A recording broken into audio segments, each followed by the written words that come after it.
Bonjour, je m'appelle Ali Mandou, j'ai 19 ans, j'ai été formé au Montpellier pendant 6 ans la saison dernière, ils m'ont pas conservé, du coup j'ai signé là cet été à l'OAC en N3 et pour l'instant ça se passe bien et j'espère que ça va continuer dans cette lancée-là. Où tu as commencé le foot? Je suis né aux Comores. Et aux Comores, je jouais pas au foot, mais je suis venu ici à l'âge de mes 8 ans. Et j'ai commencé le foot quand j'avais 10 ans à l'OC Perpignan, c'est vers Perpignan là-bas. Et je suis resté 4 ans là-bas. Mais j'étais surclassé tout le temps, du coup, avec les 2004, les 2003, tout ça. Du coup, ça m'a permis d'être vu par les clubs professionnels et tout ça. Et de base, je devais signer au TFC. J'ai fait les tests en U12, U13, etc. Mais au final, c'est pas fait parce que nos conditions n'étaient pas accordées. Du coup, ça s'est pas fait. Du coup, Montpellier m'a appelé, tout ça. Ben, je suis venu à Montpellier parce que j'étais proche de Perpignan. Du coup, on a mis des conditions avec Montpellier, c'est de déménager ma famille et trouver un travail à mon père. Du coup, ça s'est fait comme ça. Et comme Montpellier, c'est un club familial, etc., ça m'a permis d'y aller directement. Et donc, c'est un club qui m'a très bien accueilli et c'est pour ça que j'ai pris ce choix-là de signer à Montpellier. Comment s'est passé le processus pour que tu te fasses recruter et même invité par des clubs pro? Mon père, il connaissait un peu le football, il avait déjà entraîné auparavant. Mais mon coach en U10, il m'a mis attaquant et mon père, il est parti lui parler en disant que c'est mieux que je commence défenseur pour pouvoir apprendre à jouer. Et du coup, comment dire, ça m'a permis d'apprendre à jouer, ça m'a permis d'apprendre à défendre, etc. Et le processus comment j'ai été recruté, c'est tout simplement, j'étais bon dans mes matchs, je me prenais pas trop la tête. J'étais focalisé sur ma progression, etc. Et comme en club amateur, il y avait 2 ou 3 entraînements par semaine, pardon. J'essayais avec mon père de travailler plus pour pouvoir être recruté par des clubs professionnels, etc. Mais de base, je pensais pas à être recruté par les clubs professionnels parce que c'était pas mon objectif actuel, quoi. Mon objectif, c'était de progresser, d'apprendre et de m'amuser avec mes coéquipiers. Quelles sont les qualités que les recruteurs ont vues en toi justement pour t'inviter et par la suite te recruter? Mais je pense que mon jeu est basé sur l'agressivité et sur la combativité. Mais pour moi, ce que Montpellier ils m'ont dit, c'est que moi, j'aime bien me défendre. C'est-à-dire aller au combat, charbonner pour l'équipe, etc. C'est mes qualités. Et Montpellier, ils ont aimé ça, du coup, c'est pour ça qu'ils m'ont pris. Et je pense que l'agressivité et avoir tout le temps la dalle, c'est ce qui a permis que certains clubs comme Toulouse, Nice et Montpellier sont venus me chercher. Donc, c'est pour ça que je pense, parce que moi, techniquement, c'était pas mes points forts, mais physiquement, j'étais présent. Et du coup, c'est pour ça que certains clubs comme Toulouse et Montpellier sont venus me chercher dans mon club amateur. Là, c'est quoi les changements que tu vois entre le club amateur où tu étais précédemment pardon, à Perpignan et lorsque tu arrives à Montpellier là? Tu t'entraînes tous les jours, t'as l'école si l'école et le foot, si l'école ne marche pas, le foot ça va pas marcher en quelque sorte. C'est si tu fais n'importe quoi à l'école, le foot tu seras puni en quelque sorte. Et l'exigence du monde professionnel, c'est tout le temps exigeant sur les passes, tactiquement, ça n'a rien à voir avec le club amateur. Il y a plus d'exigences par rapport au club amateur. Les coachs, ils te demandent plus chaque jour. Et à l'entraînement, que ce soit à l'entraînement ou au match, tu es tout le temps jugé en quelque sorte. t'es tout le temps évalué, du coup, t'es obligé d'être performant chaque jour. Et chaque match, tu dois être au haut niveau. Et t'as pas le droit d'être. Tu dois toujours être régulier. T'as pas le droit d'être un jour bon, un jour moins bon. Tu dois toujours être bon tout le temps, tout le temps, tout le temps, tout le temps. Et même à l'école, même si. Parce qu'il y en a certains qui disent, ouais, les clubs pro ne prennent pas avec des mauvaises notes et tout ça. Mais moi, ça a toujours été entre 10 et 11 et 12 par là. Ça tournait par là. Mais mon comportement, il était irréprochable. Du coup, c'est pour ça que même à Montpellier, vous pouvez demander, ça a toujours été, mon comportement, ça a toujours été exemplaire. Il n'y a jamais eu de soucis avec moi, etc. au niveau du comportement. Et si tu travailles et tu essaies de travailler et que tu n'arrives pas, ben, ils vont essayer de t'aider, etc. Comment se passe la vie en centre de formation? Comment euh, on vit la concurrence? Comment au quotidien on vit avec les copains? Mais pour moi, le centre, comment dire, c'est bien et aussi c'est moins bien parce que t'as, tu dois toujours vivre avec la concurrence de te dire que chaque match, chaque entraînement, tu dois prouver pour pouvoir jouer les week-ends, etc. Parce que si tu te donnes pas et si tu travailles pas, ben, il y a quelqu'un d'autre qui va prendre ta place. Et du coup, dans le centre, on vit bien ensemble, etc. Mais on sait qu'il y en a un ou deux qui va passer dans la génération. Du coup, tu es obligé de travailler et celui qui travaille pas, ben, c'est tant pis pour lui, quoi, en quelque sorte.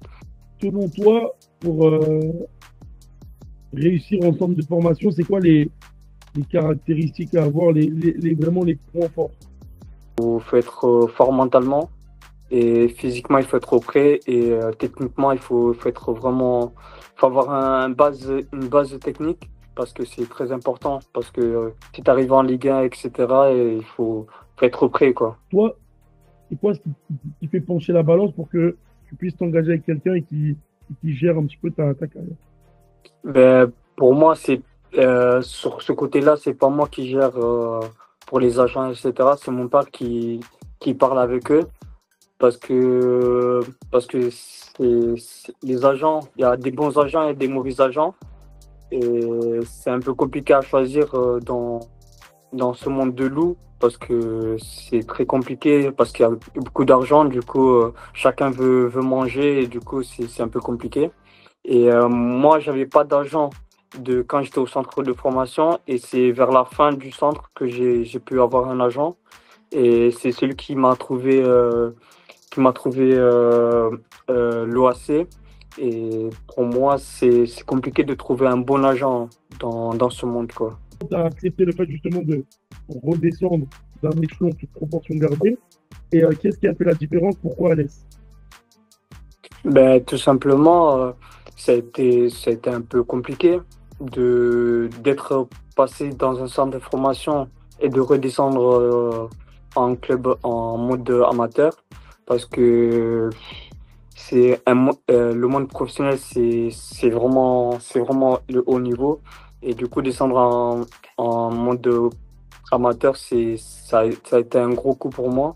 Mais je me suis dit, vaut mieux descendre pour mieux monter que de ne pas trouver un club parce que ça a été difficile de trouver un club en sortant du centre de formation parce que avant de sortir du centre, j'ai fait Martigues. Mais Martigues, financièrement, ils étaient, comment dire, ils mettaient tout pour le club, pour l'équipe professionnelle. Du coup, ils n'avaient pas de réserve. Du coup, c'était un peu compliqué. Et j'ai continué à travailler tout seul le mois de juillet, tout ça. Et j'avais pas de club. Et c'est vers août par là que mon agent m'a appelé pour que je puisse aller faire des essais à Alès. Et ça a été concluant. Du coup, j'ai signé un an à Alès et pour l'instant, je me sens bien. Et j'espère que ça va continuer dans cette lancée-là. C'est quoi les qualités selon toi qu'il faut pour évoluer à ton poste à ce niveau-là en S3? Tu peux rappeler ton poste et nous dire les qualités. Ben, moi, je joue latéral droit ou je peux jouer latéral gauche aussi. Et les qualités pour jouer latéral droit, je pense, avoir un bon cardio parce qu'il faut savoir faire les allers-retours et être bon défensivement parce que tu as tout le temps les meilleurs joueurs sur ton couloir. Du coup, il faut être bon défensivement et offensivement, faut apporter un plus avec un plus pour l'équipe. Donc, pour moi, un bon latéral, c'est un latéral qui sait faire les efforts et qui sait bien défendre. Comment tu as été accueilli dans le groupe avec à Alès? À Alès, c'est un groupe plutôt vieux, c'est-à-dire qu'ils sont plus la trentaine qu'autre chose. Mais je suis le plus jeune dans le groupe. Non, ouais, j'étais le plus jeune. Maintenant, il y a un autre plus jeune qui est rentré. Donc, les anciens, ils m'ont bien accueilli. Ils m'ont pris pour un jeune qui est là pour apprendre. Et ce que je suis là, je suis juste là pour apprendre. Et c'est un groupe pouvoir monter en 1-2 et c'est ce que je veux, c'est un groupe qui est là pour jouer la gagne. Est-ce qu'aujourd'hui, en N3, on arrive à vivre du football quand on est de certains clubs? Ou est-ce que, bon, toi, ça ne concerne pas, mais est-ce qu'il y a des joueurs qui doivent travailler à côté? Comment ça se passe à Alès spécifiquement? À Alès, on a tous un contrat fédéral, du coup, personne ne travaille. Et moi aussi, j'ai un contrat fédéral et du coup, mais en quelque sorte, il y en a qui vivent du foot et il y en a qui ne vivent pas du foot. Ça dépend des clubs.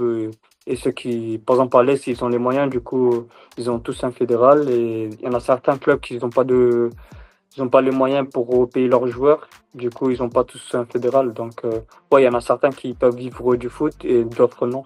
Comment ça t'est passé dans la tête de faire euh, une détection justement pour peut-être aller en Amérique? Ben, tout simplement, c'est une opportunité parce que je voyais que Montpellier, c'était un peu compliqué et qu'il comptait pas sur moi. Et je me suis dit, pourquoi pas essayer aux États-Unis parce qu'il y en a plein qui y vont et il y en a qui réussissent, il y en a qui réussissent pas. On le sait ça, mais je voulais juste essayer et ça n'a pas marché. Mais bon, je ne regrette rien, c'est juste, j'ai essayé, au moins je n'aurai pas de regrets. Et là, j'ai essayé Martigues, ça n'a pas fonctionné. J'ai essayé Alès et ça a fonctionné. Donc, et j'ai réussi à avoir une porte de sortie et ce qui compte, quoi. C'est quoi les conseils que tu donnerais à des jeunes qui justement se rendent à une détection, peut-être la première, peut-être la deuxième, où des clubs professionnels sont présents? Moi, je dirais qu'il faut pas stresser. Faut savoir, il faut savoir jouer son football en quelque sorte. Il faut pas se mettre trop de pression. Et parce que les clubs professionnels, ils te prennent avec de la qualité et ils veulent le voir cette qualité-là. Du coup, faut pas stresser. Il faut juste leur montrer ce qu'ils ont vu et pour pouvoir les signer ou pas. Mais je pense qu'il faut y aller décontracté et sans stresser. Je vais te demander justement sur ce que tu penses d'une application comme Foothider. L'application Footsider, c'est très intéressant parce que moi, je pense pour les jeunes qui n'ont pas de club professionnel, ça permet d'avoir une seconde chance pour eux. Et faut la saisir en quelque sorte. Mais je pense que ceux qui sont en club amateur, il faut pas lâcher. Il faut continuer à travailler.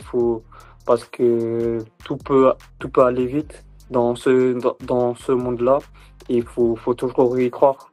Faut jamais lâcher. Tu as un dernier mot à nous dire? Mon parcours, ça a été un parcours un peu difficile.